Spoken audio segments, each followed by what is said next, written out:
Non c'è un metro quadrato del Monte Grappa che non racconti una storia di guerra, di eroismo, di battaglie.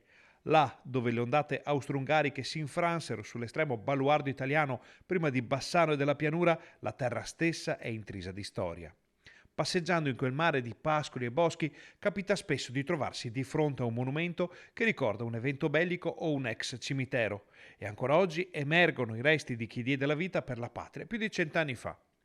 C'è addirittura un posto chiamato Col dei Cimiteri per l'enorme numero di resti che per decenni vennero ritrovati in quella sella fra l'Asolone e la dorsale del Grappa. Lì la Federazione degli Arditi pose un palo per l'alzabandiera in memoria delle gesta di quelle che vengono riconosciute come le prime forze speciali della storia. Ne nacque però un contenzioso con un'amministrazione comunale e il palo non venne più usato.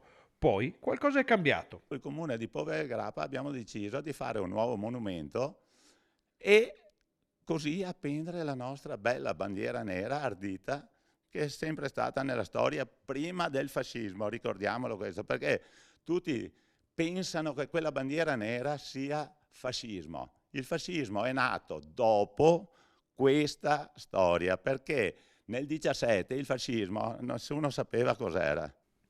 Il progetto è stato approvato a tutti i livelli e finalmente i lavori sono quasi stati completati. E noi abbiamo portato avanti le nostre carte, la nostra tesi l'abbiamo mandata fino a Verona, i beni ambientali, e da lì il 15 giugno riusciremo a eredere questo bel monumento agli Arditi.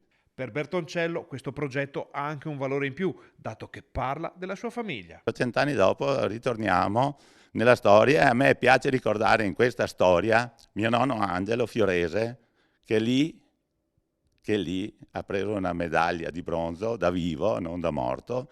L'inaugurazione si terrà subito dopo le celebrazioni al Col Moschin e a Col della Berretta in un fine settimana dedicato alla memoria.